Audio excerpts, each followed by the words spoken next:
Today we will talk about some of the solutions, some of the methods proposed in the literature to solve or to address the challenges of continual learning that we talked about yesterday. These will be regularization and architectural methods. We will have approximately 1 hour talk about that, and then a short break and the exercise session like yesterday. So yesterday we started with defining the continual learning as a new or novel paradigm of machine learning. We looked into the motivation, or we wanted to understand why it's relevant. We discussed some lifelong real-life applications of continual learning that you might find useful, where specifically we have a huge data inflow, which renders the current contemporary machine learning models infeasible or difficult to use. When using machine learning on computationally restricted platforms like mobile robots or mobile phones. We talked about the challenges and how we sort of pose the problem of continual learning into knowledge accumulation task. We had a look into the forgetting forward and backward transfer as the goals or as the aims of continual learning. And we took a look at the stability plasticity dilemma within neural networks. Then I talked briefly about several evaluation scenarios that try to mimic this lifelong or continual learning approaches, specifically task, domain, and class incremental learning. And then I flicked through the benchmarks and evaluation metrics that you can use for this. And then you had exercise session with Wojtek, which I hope you enjoyed. So today, day 2, we will dive into the taxonomy of methods that people proposed in this domain of continual learning. And out of the 4 main groups, we will focus mostly on regularization and architectural methods. These are not using specifically the generative modeling that is mentioned in the title, but this gives you the background, like the entire space of solutions that so far people have looked into. So, continual learning methods. And the first question is actually to you. I kind of gave you a hint last time. So yesterday we talked about that. But if you can think about the easiest way to solve forgetting, what would it be? Like the easiest way that you can think of where no constraints are present. So there's, infinite computational power, infinite time. So train the model from the scratch? Mm-hmm. Oh, but more specifically from the scratch with new data, right? So just try to add the data to the data set and then try to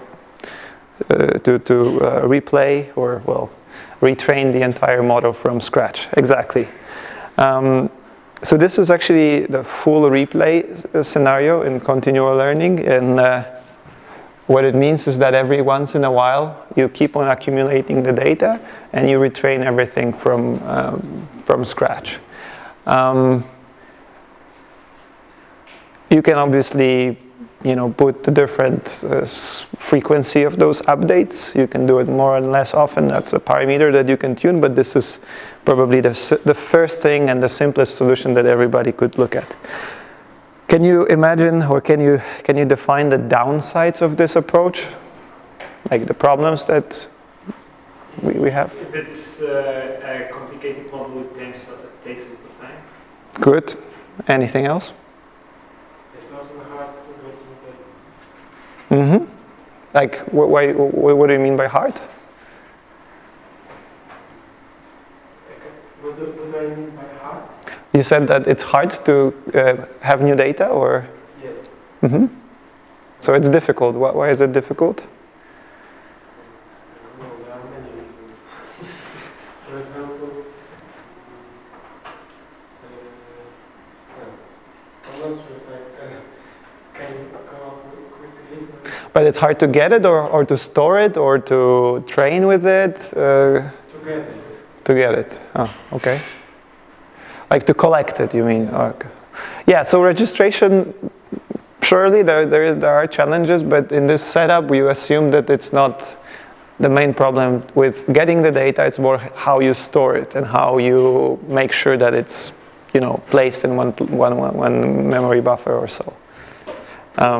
With this setup, we need to keep all the data. So exactly. It needs a lot of space. A lot of memory, a lot of processing to feed it. Even with GPUs right now, they have limited RAM memory, so you cannot just use all of them. Obviously, you can split them in batches and train with that, but still, there is an intrinsic limit on that. There is one more thing that might not be so obvious. So, obviously, asking this question with some plot may give you a hint, but do you expect the results to be the same? So let's say that you have two setups, like in one setup you have 50% of your data, and then after several epochs you add the other 50%, and on the other hand you have all the data from the first training epoch. Would you get the same results with both of those models or not? What is your intuition?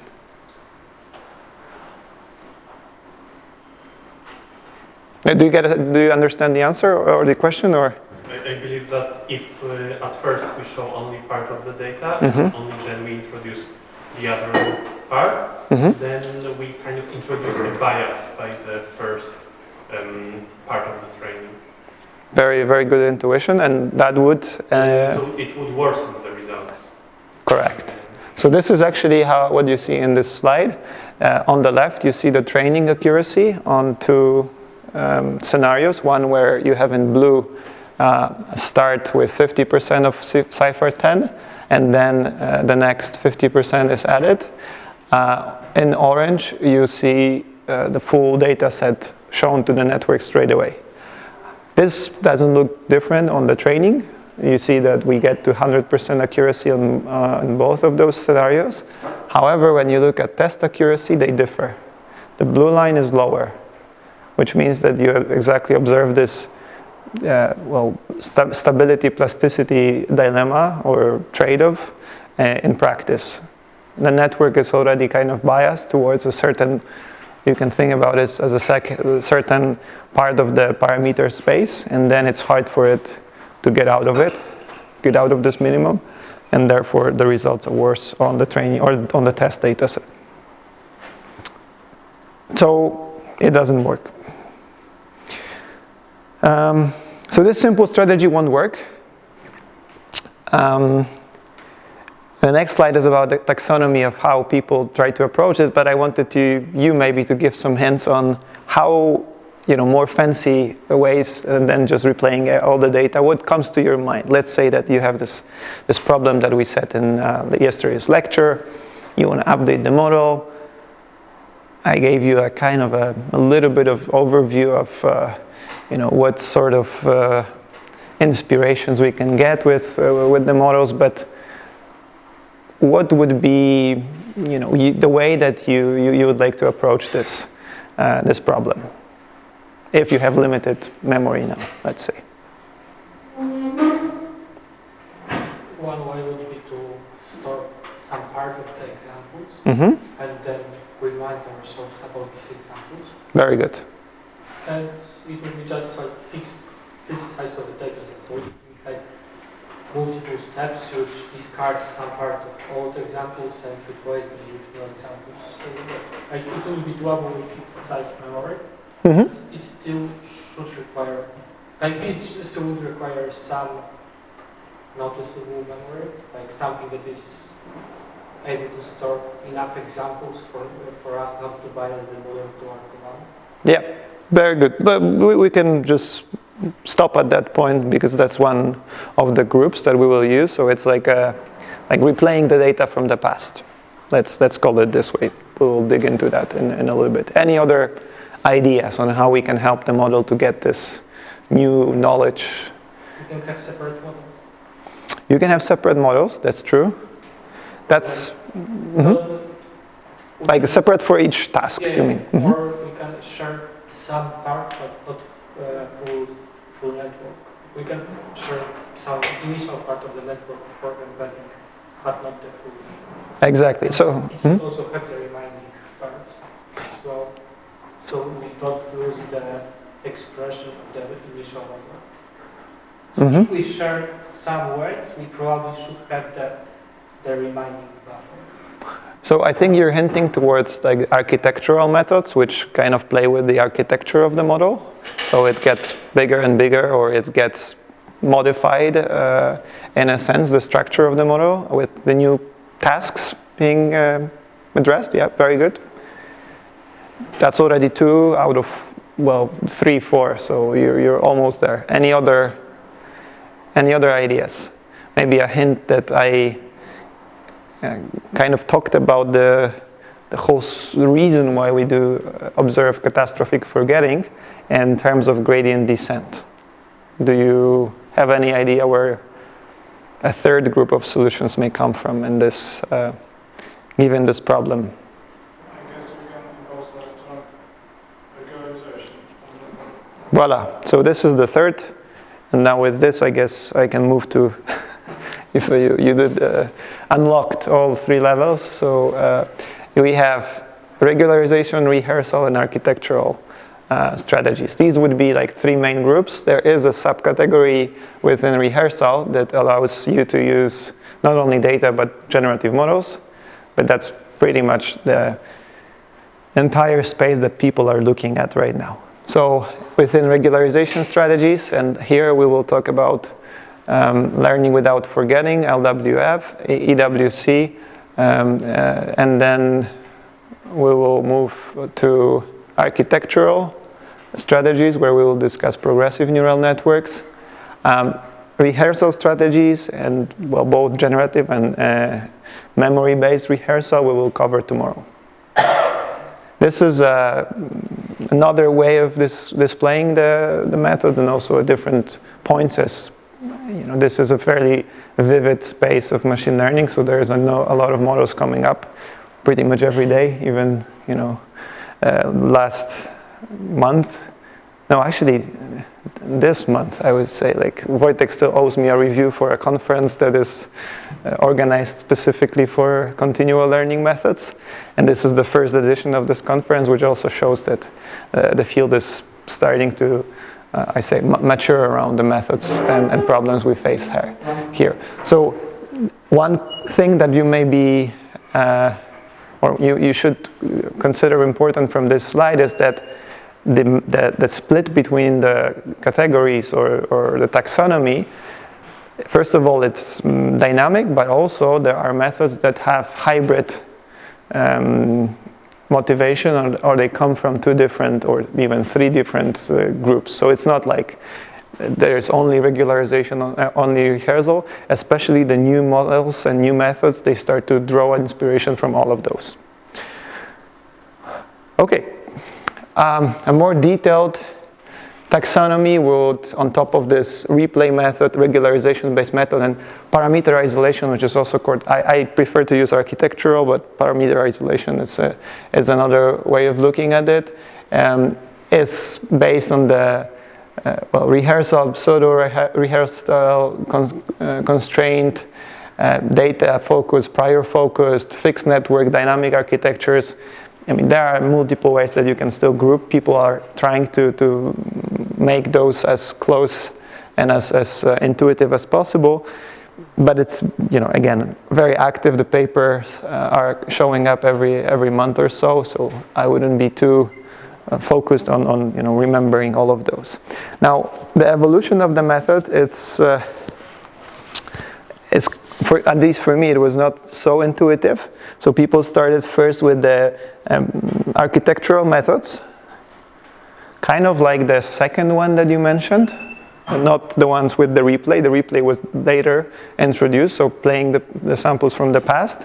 First, people started to build more and more complex networks to solve different tasks, and then the regularization methods like EWC or learning with forgetting. It was only here. I mean, still, it's fairly small amount of time that passed, but that's something that, for me at least, it was quite funny. So the initial focus in most of those methods is on task incremental.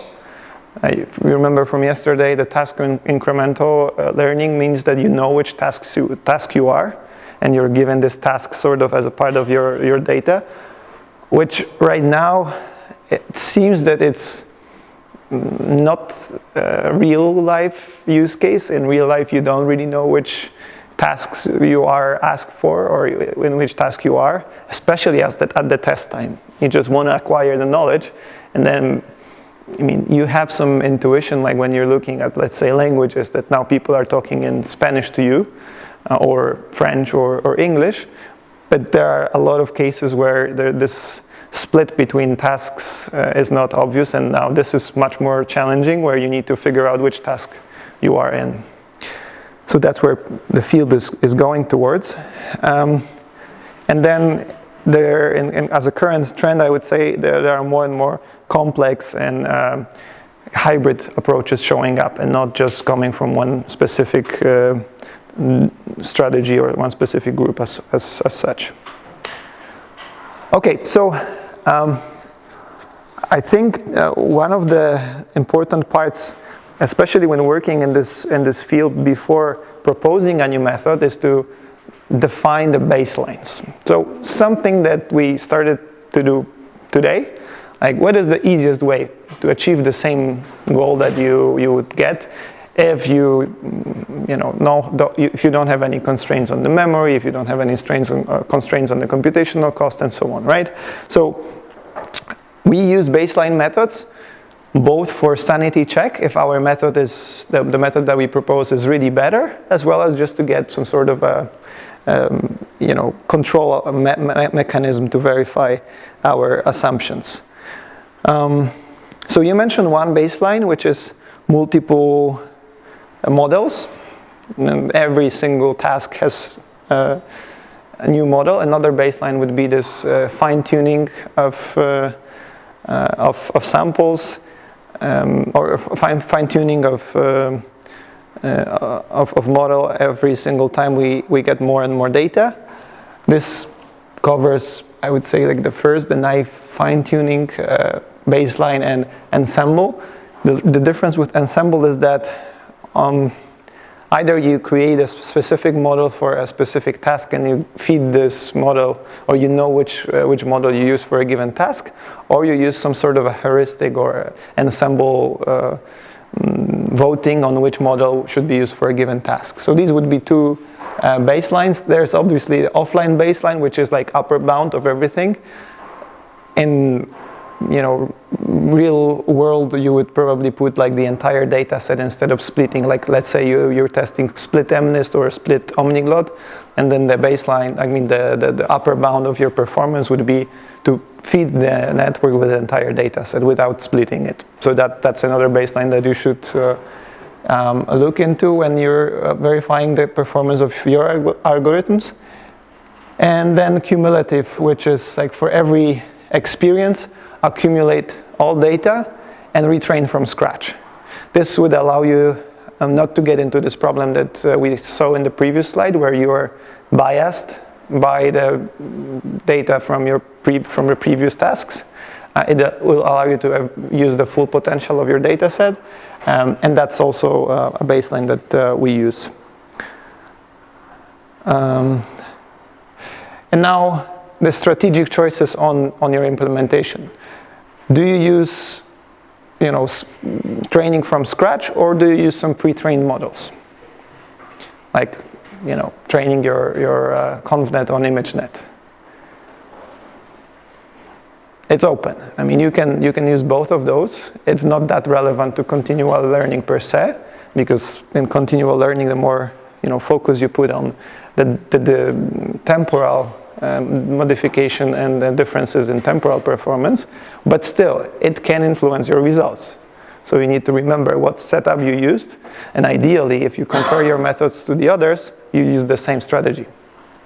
Otherwise, it would be unfair. What model architecture do you use?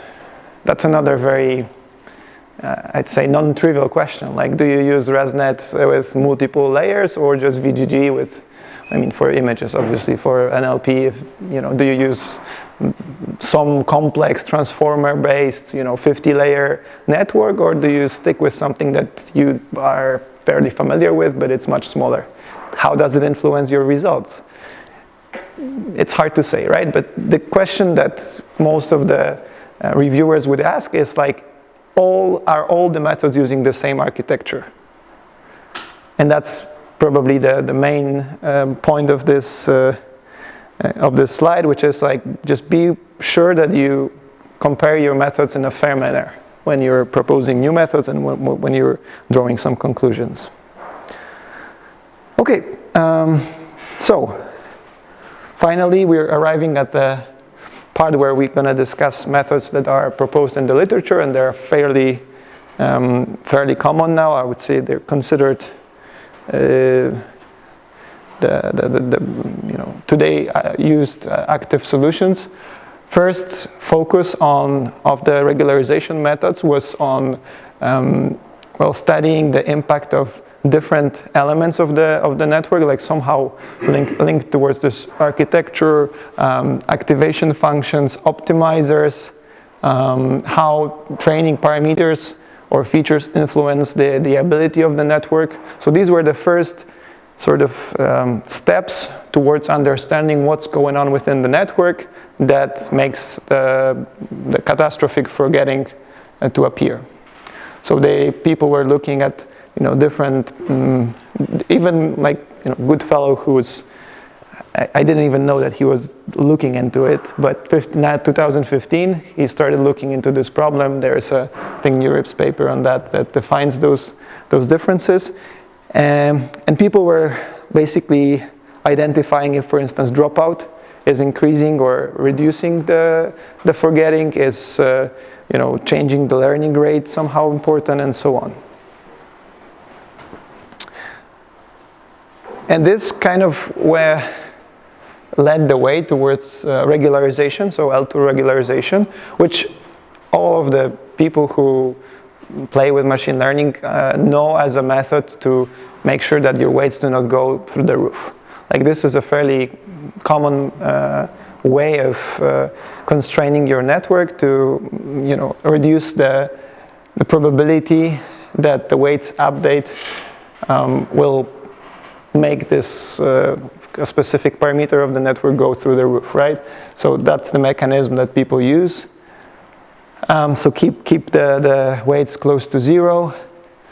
Now, in this case, in the case of continual learning, we're not as much focused on keeping the weights very close to zero, but the idea is similar, which means that we want to keep them close to a specific anchors. So instead of focusing on reducing the change of the weight, what we want to do is we want to make sure that they're close to specific places of the space that, for instance, optimizes your performance on previous tasks. Now, in standard regularization or L2 regularization that you would use for your machine learning model, you would treat all the weights equally important. I think that's the usual setup where you use your regularization. Is it the same for continual learning? Like, what do you think? Should it be the same for all parameters if we want to keep the network not forgetting? No? Why? So I think the first layer is really important, because usually the updates, so it depends on the architecture, but when you update the first layer, you're updating the examples. If examples are very different, then the rest, automatically the rest of the network might be very different as well. First, counting from the bottom or from the top, or? I think then both. So the argument for the last layer is, or an argument layer is that it directly so usually for most of the networks we have like linear units there. So they are pretty simple, so it's really easy to skew out. So I hear that there is a hypothesis in your answer, which is like, there is a hypothesis that there is a difference between the layers and how they should be modified. And we can probably discuss other options of why first, why third, why fifth. The way that the field approached this problem is through looking at data as a main drive towards defining which weights you should update. So this is the elastic weight consolidation method that looked exactly at the regularization with the intuition is that you want to modify the weights of the network differently. Not all of them the same, but differently based on the space of your parameters and how it involves or how it defines the error on your tasks. So I think the easiest way to understand EWC is by looking at this image with the ellipse defining the low error area for task A. Now, if you want to go from task A to task B, then there is another space or another part of the space of your parameters, which is defines the low error for this task number 2. And ideally, what you would want to do is you don't want to go from the place where the error for task A is low and then task B is low but task A is high. You want to probably find some sort of common ground, right? That's the main intuition, I would say. So these are the 3 directions that you would get when optimizing or when including the regularization. Answer the question? Is there a method that is using constraint optimization to do so? Constraint optimization, like Lagrangian or something like this. but with Lagrangian, isn't it?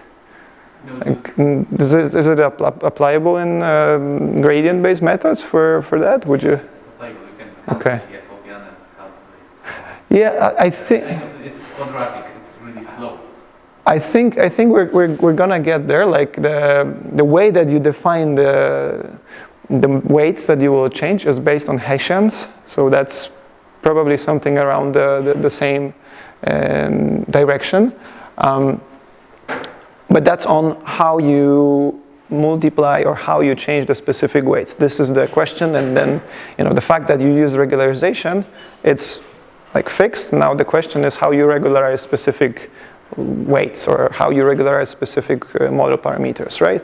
And then you can even try with something more fancy than Jacobians, like the AWC and the follow-up works are using Hessian or Fisher information that is sort of approximation of Hessians. It kind of goes to the bottom of the slide, but let's let's maybe stick to the image so everybody understands. Is this clear to you? It's fairly straightforward, but it's quite important to understand that the red one obviously gives you the place where both A and B has the minimum of the error. So it's a seminal work. It has a fairly interesting connection with neuroscientific work based on memory consolidation. That's at least how the paper was sold. The intuition is that we don't want to change the weights that are relevant for the previous tasks. That's pretty much the idea. So if there is a previous data that involves a specific part of your parameter space and it's a minimal error that you found, you don't want to change it. You don't want to touch it that much. And that's to understand where this actually happens. You compute the Fisher information for estimation of how much information about model weights is compared with the data that comes from previous tasks. And I think today with the class, you will have opportunity to implement that and see exactly what that means. There are some discussions on the Fisher information and how it's computed. Actually, it's the different naming even based on the domain you're coming from. Is it empirical Fisher information? Is it the true probability distribution based Fisher information, and so on? I'm definitely too weak in maths to get into discussion with you guys, but the baseline or the main point is that you will need the data to compare different tasks and how they influence the parameters of your model, and based on that you will update or no update specific parts of your model. So the next iteration of this idea is synaptic intelligence. It's a simple approach to compute the weight importance.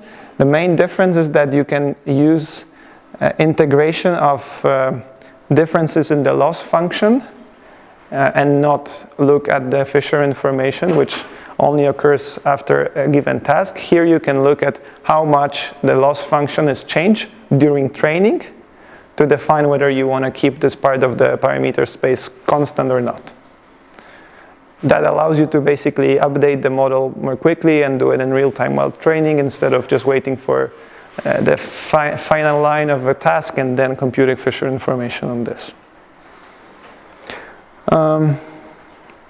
So integrating small loss changes during the entire learning is how this works. There is obviously, the more complex or the more up to date, the more real time you get with this, you get to discuss, or you get to define what sort of time period you use or loss computation period you use to optimize that, and that ends up with several hyperparameters to choose that are quite difficult to calibrate.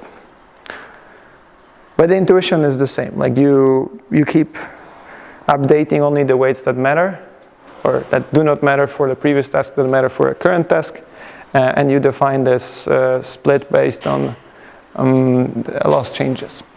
The third one in this group, still looking at the regularization within the model space, is called memory-aware synapses. And here the main difference between EWC and MAS is on how you compute Fisher information.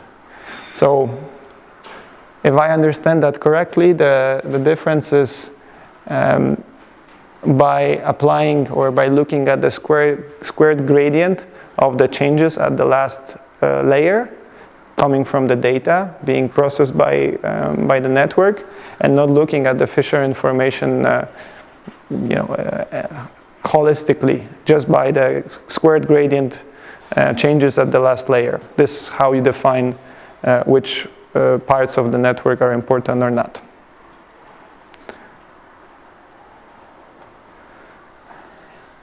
Then is a slightly different method within the regularization, where you don't look that much at the entire parameter space, but you only look at the activations.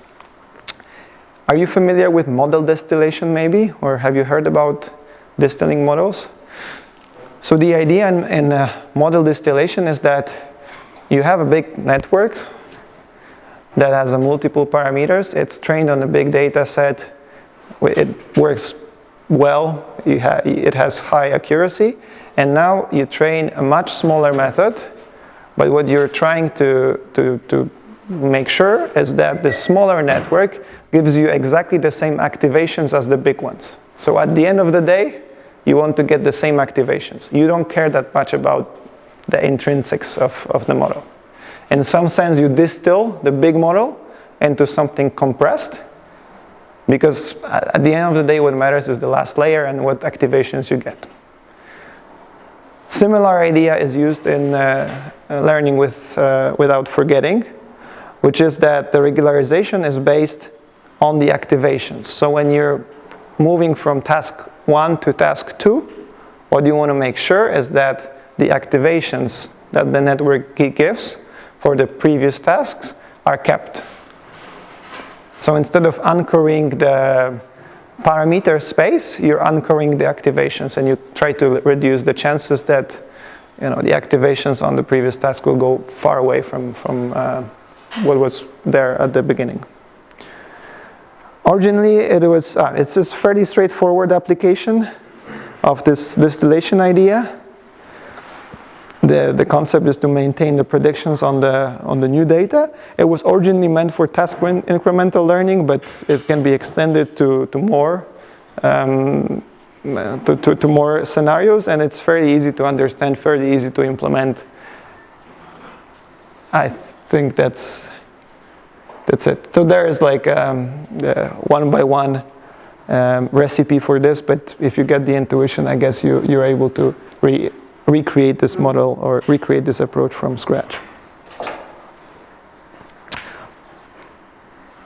And along those lines, or coming from a slightly different group of methods or group of models, and there is work that is actually quite recent on leveraging hypernetworks for continual learning.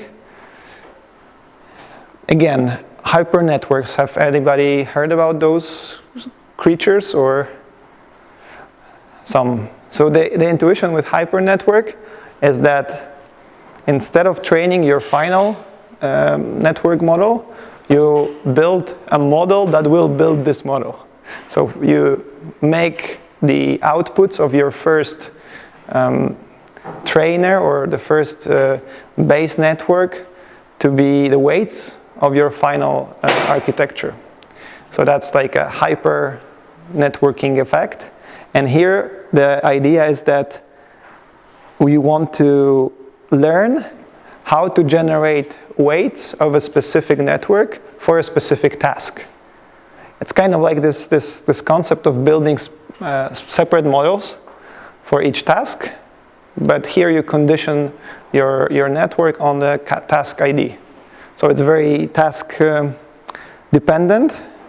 You sort of condition your network embeddings on the task, and then based on those embeddings, you can build the final model that you use for a given task. That's the hypernetwork idea. The hypothesis that this approach uses is that when you're looking at the smaller space of your base network, not your final network, but the one that generates the weights, you have less probability of forgetting, because the space is much more constrained. Those models are smaller than the final ones that you built, and therefore the forgetting will not be as predominant and as easily seen.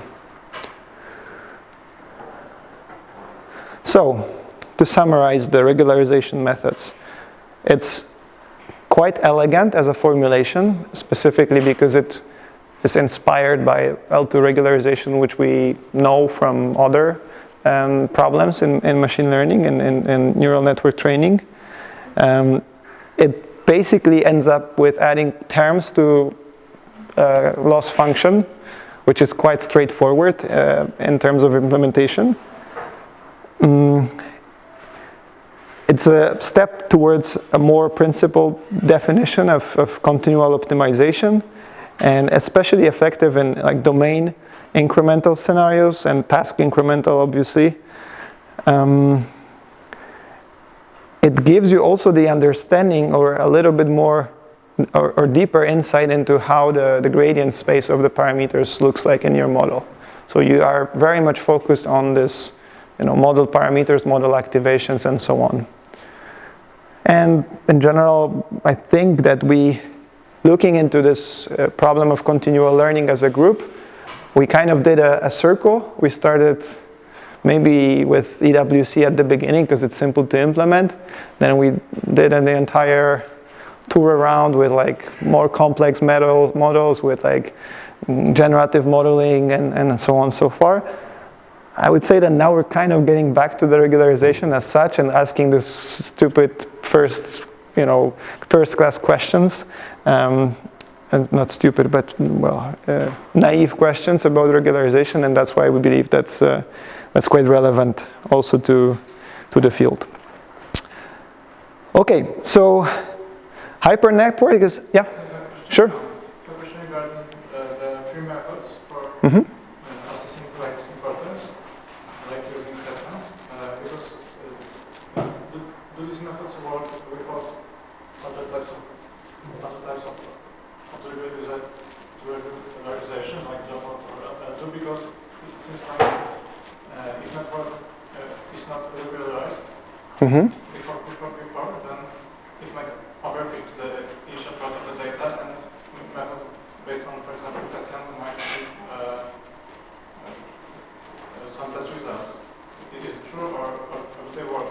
Also we got dropout or because we can end up in a very short text, for example, and the question might be like not fair. So the question is whether the methods would work with other types of regularization, or? They work without other types of regularization.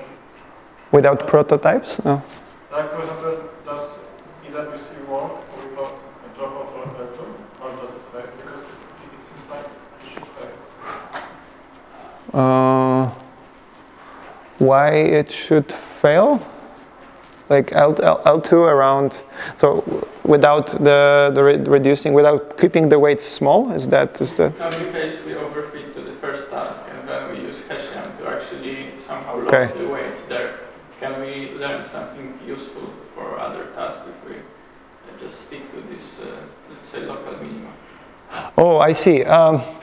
Yeah, so okay, if this is the question. So the question is whether we are able to get out of this local minima with the assumption that the regularization would still keep you sort of anchored to the first initial guess. And that's a very good question. The answer is that the regularizations method per se, they are reducing this catastrophic forgetting as such, but they are not definitely giving you this forward transfer or backward transfer. So the stability, plasticity, the dilemma that we discussed yesterday and briefly mentioned today, this is not solved by regularization with EWC, for instance. You would definitely observe that there is a bias because of the first task that you kind of kept your parameters around. Would introducing some randomness, would introducing some resets and so on help? Probably yes, and it would kick you out of this a little bit. But then, like intrinsically, this is a problem of regularization methods as such. This is the limitation. You are sort of bounded towards the first set of anchors, and then the more you have, so you slow down the forgetting, but you don't get rid of it. So the hypernetwork is actually a good leeway towards the architectural methods because it starts to give you this intuition on how the models can be used, or parts of the models can be used for solving a specific continual learning tasks. It implicitly defines architectural change, which is the very definition of architectural methods. So instead of focusing on the regularization of your network, architectural methods choose the part of the network or build up additional modules of your network that address the next tasks that are coming in. Either, you can think about it as you have like a big network, and for each task you know which path you use from the input to the output, and it's different for a different task. Or you come with a new network, and then you come with a model, you train it for task number 1, and for task number 2 you expand it with additional layers or additional modules that address only this current task at hand, while still constraining the past modules not to change too much. So that's I guess a link towards with the regularization. So the first approach, like the base approach for this, would be to use multi-head. You have shared layers that build this general understanding of the problem or the general understanding of your data, and then for each task you would create additional head, like a multi-head scenario where you have multiple head. There is a clear split between shared and task-specific parameters here, and each experience has a new head. That's I would say, the main or the source of the architectural methods as such.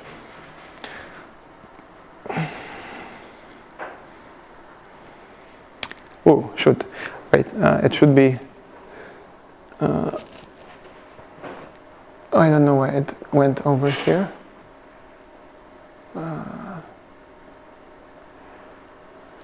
So the first method that historically was used with this architectural methods is progressive neural networks.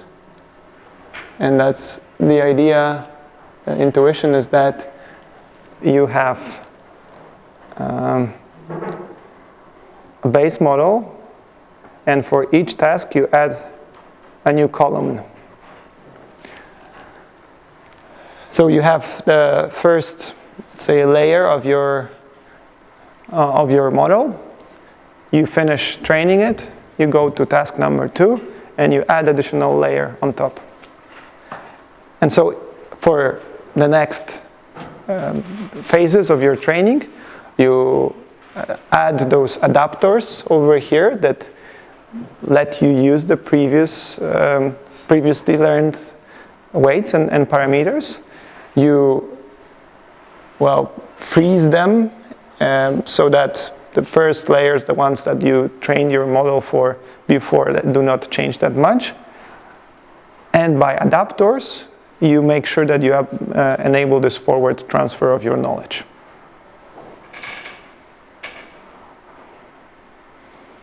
The problem, you need to know which task you're into. So this is the task ID that is required for you to condition on which element of the network to use, which in practice is rarely available. It's at least ideally you would not want to condition your network just on the task ID. The second approach that lies into this architectural methods that I want to briefly discuss is PACnet. So in PACnet, what you would do is these iterations between pruning and fine-tuning. So you would have a model that you train, a big one, and then you prune it, you reduce the size of this model, you put all the weights to 0, you fine-tune it, and then you move to the next task. You train again, you compress it, fine-tune it, and so on and so forth. And you go like every single task, you do the same trick. You iterate with this approach until the capacity of the network is reached, which means that your weights, all of them are non-zero, you cannot prune anymore, and then you stick with the model of a given capacity. So that's where the capacity of the model starts to kick in, and by capacity we usually mean that with a given number of parameters, you are able to only solve a given number of tasks. That's usually something that you need to figure out from the beginning, but that's also this constrained optimization problem with memory that you need to allocate for your model and so on. But you do change the weights which were kept from the previous model? You freeze them. You freeze them. You just fine-tune those that are okay to be fine-tuned, so those that were pruned before, and you freeze those that were not. Another approach assumes a massive pre-training. It's called piggyback. And here the idea, the intuition is that you don't touch the weights at all.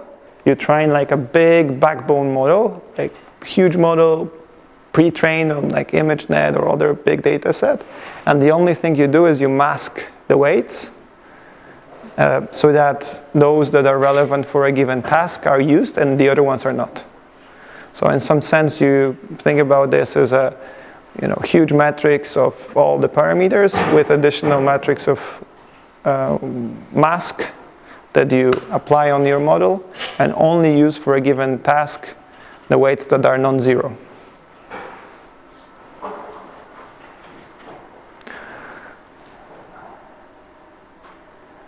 A more, I would say,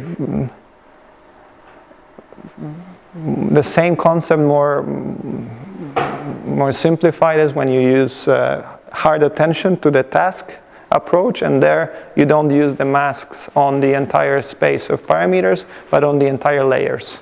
So I'd say it's kind of like a mixture between these progressive neural networks, when you use every single layer for a new task, and piggyback, which allows you to mask some parts of your network.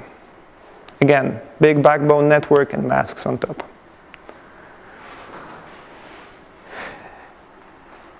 Then we have PathNet, and here the idea that they use is to use evolutionary algorithms to select paths that are relevant for a given task. So it's the step towards like agents embedded into network, and that the point of the agent, the objective function of the agent, is to discover the path that gives you the best results, the most relevant to a given task, and then you store those paths optimized by the networks as the results of an evolutionary algorithm. As you see, it's getting more and more complex with how do you select the processing path, but the main intuition, the baseline is the same. You want to have a processing path of your network from the beginning to the end, dependent on the task and dependent on what you want to achieve at the end. And then there is a quite interesting approach which we digged into with our last paper. What if we don't train the network at all? We just randomly initialize the network, and the only point of our continual learning is to select the processing path. We don't care about weights at all. We just randomly initialize them. And our goal is, from this random initialization of the matrix, is to obtain the best results we can. So all the pressure is on how do you mask the network. On the pressure is how do you select the path that is based on the random values of your model. And somehow it works. The good part is that you can create those random matrices out of a random seed, which basically reduces the whole cost of memory, or memory cost of your model, just to a single random seed. And then you generate the entire matrix of random, or the entire vector of, or tensor of random parameters. And the only thing you need to store is the way that you select through them. You can, yeah? I have a question. How do you train the mask here? That's a good question. I don't have it noted here. Do you remember, Wojtek, how they do it? There are different methods, but I believe... Hypernetworks were one of them, was it? Yes, hypernetworks one of them, but there are we can open that you can apply to this problem, and standard training is also possible here. But you apply some softmax, not softmax, but sigmoid function, which just either reduce it to 0 or run the full signal. And so it's some sort of the learnable sampling. Sorry? So it's some sort of learnable sampling, like numbers of maps or distributions. I don't know if that's related. You can look it up in the paper itself, but first thing that we don't like about this is that the task identity is given, which kind of, as you see, kills the many real life applications. One shot, single gradient. Okay, here is no task identity, so they go beyond this. I remember they were using at some point the hyper networks for that. I think it was in appendix. Oh, here, the fully connected. No. I believe it was a follow-up paper about okay. hyper networks. Ah, okay. That one didn't have the. Okay. We can look it up maybe in the break, because it's about the break. The thing is that even with completely random weights, you can still recover the performance of fully trained neural network just with random. Create binary mask. So that's an interesting result.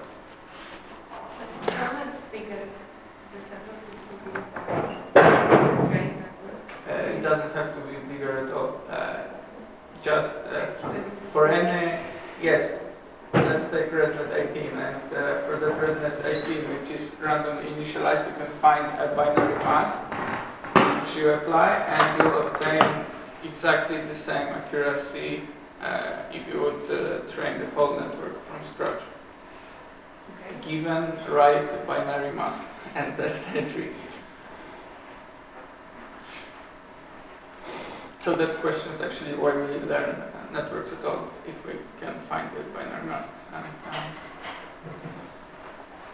Yeah, maybe that's another good assignment. If you finish with the one that you have to complete today, you can try to play with this. All right, so we're out of time, but summary, architectural methods may be quite effective.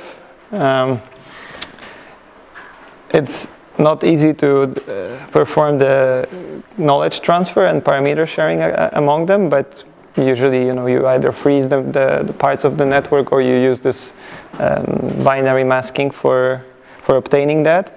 It's often the question of how big. So exactly this idea of how much you need to constrain your memory for your model. Like you don't care anymore about the size of your memory buffer to store the past samples. Now you care about how big your model needs to be. What's the capacity of the model that you need to have for this? Very often they assume that you know which task you are in, which is, we believe it's not fair. I mean, in most of the real-life applications you don't get this information, but it's a simplification that they use quite naturally. And yeah, there's an interesting link with how plasticity of the brain evolves and how people or how brains use specific pathways for processing data. And that's it for today. And we have 15-minute break and then we go to exercises. So thanks so much.